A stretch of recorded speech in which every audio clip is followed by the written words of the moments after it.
C'est un symbole de démocratie. Et oui, la liberté de la presse a été célébrée ce 3 mai par les journalistes. Et ici, en Côte d'Ivoire, les journalistes ivoiriens ne sont pas restés en marge de cette célébration. Très tôt, à 7 h, ils se sont retrouvés à la RTI pour une marche pacifique.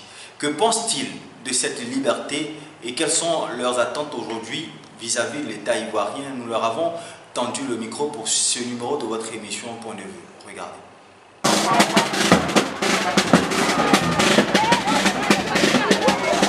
La liberté de la presse est un indicateur de démocratie dans tous les États modernes. Nous sommes concernés parce que nous voulons que notre profession respecte les règles d'éthique et de déontologie. Nous sommes concernés parce que nous voulons que les citoyens soient bien informés. L'émergence doit commencer aussi par la presse. Or, malheureusement, les signaux que nous envoie le gouvernement en matière de régulation, en matière de gestion du secteur des médias sont plus qu'inquiétants. Donc, vigilance, c'est en même temps une doléance et une interpellation. On dit que nous sommes pour la préservation de nos droits.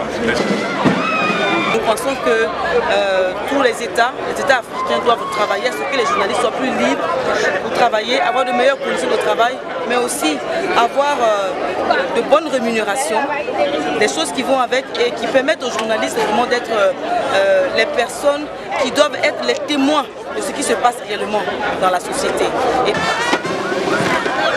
Nous nous engageons à travailler avec des autorités pour qu'un texte consensuel, un texte acceptable, un texte qui fait avancer la Côte d'Ivoire sorte de l'hémicycle. En tout cas, nous sommes confiants, nous espérons que véritablement le texte qui sera adopté sera accepté par l'ensemble de la population. Vous le savez maintenant, la liberté de la presse est un principe fondamental et la Côte d'Ivoire doit se battre pour que cette liberté soit une réalité ici dans notre pays.